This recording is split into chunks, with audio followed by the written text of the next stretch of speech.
देश की राजनीति में आज एक अहम दिन है। जी हां, राज्यसभा की 37 सीटों के लिए सोमवार 16 मार्च को 10 राज्यों के द्वार्षिक चुनाव हो रहे हैं। सुबह 9 बजे से शुरू हुई मतदान प्रक्रिया शाम 4 बजे तक चलेगी, जबकि मतगणना शाम 5 बजे से शुरू होगी। इस चुनाव में कई बड़े राजनीतिक चेहरे मैदान में हैं, जिनमें नीतीश कुमार, शरद पवार और नितिन नवीन जैसे दिग्गज नेता प्रमुख उम्मीदवार में शामिल है। इन चुनावों को लेकर राजनीतिक दलों में हलचलें तेज है, क्योंकि कई राज्यों में समीकरण दिलचस्प बने हुए हैं। आखिर क्या है 5वीं सीट का बड़ा मुद्दा, आइए उस पर विस्तार से चर्चा करते हैं। नमस्कार, मैं सुहानी सिंह, स्वागत है आपका आगाज टाइम में। दरअसल राज्यसभा की जिन सीटों पर चुनाव हो रहे हैं उनमें महाराष्ट्र की 7, तमिलनाडु की 6 और बिहार और वेस्ट बंगाल की 5, उड़ीसा की 4, असम की 3 और तेलंगाना, छत्तीसगढ़ और हरियाणा की 2 और हिमाचल प्रदेश की 1 सीटें शामिल है। इन सीटों पर मौजूदा सदस्यों का कार्यकाल अप्रैल में समाप्त हो रहा है, इसलिए उस सदन में अब बता दें कि खाली होने वाली जगहों को भरने के लिए यह चुनाव कराया जा रहा है। चुनाव प्रक्रिया को लेकर इलेक्शन कमीशन ऑफ इंडिया ने सख्त दिशा निर्देश जारी किया।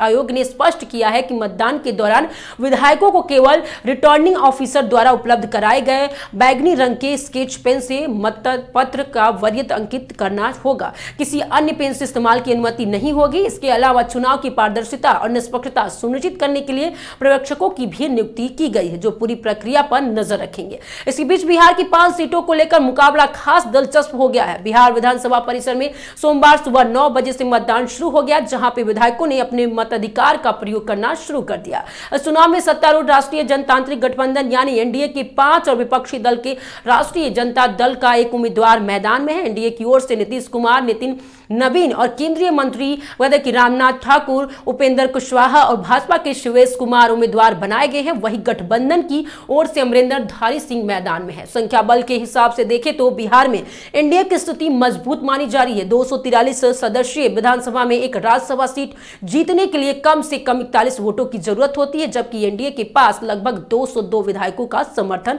बताया जा रहा है। ऐसे में 4 उम्मीदवारों की जीत लगभग तय मानी जा रही है। हालांकि 5वीं सीट को लेकर मुकाबला रोचक हो गया है, क्योंकि एनडीए के 5वें उम्मीदवार के लिए आवश्यक वोटों में थोड़ी कमी बताई जा रही है। इस वजह से भाजपा के शिवेश कुमार और महागठबंधन के उम्मीदवार अमरिंदर धारी सिंह के बीच मुकाबला काफी दिलचस्प बन गया है। राजनीतिक गलियारों में इस सीट को लेकर क्रॉस वोटिंग की चर्चा भी तेज है। विपक्ष को उम्मीद है कि कुछ विधायकों के समर्थन से वह 5वीं सीट पर बाजी पलट सकते हैं। वहीं ऑल इंडिया मजलिस और इत्तेहादुल मुस्लिमों ने घोषणा की है कि उसके पास 5 विधायक राज्यसभा चुनाव में आरजेडी उम्मीदवार का समर्थन करेंगे, जिससे मुकाबला और भी दिलचस्प हो गया है।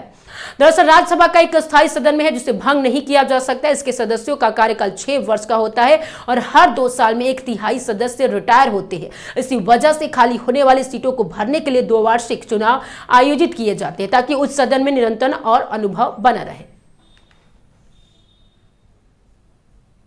ऐसे में आज हो रहा ये राज्यसभा चुनाव केवल सीटों के गणित नहीं, बल्कि कई राज्यों में राजनीतिक ताकत की नई तस्वीर भी तय करेगा।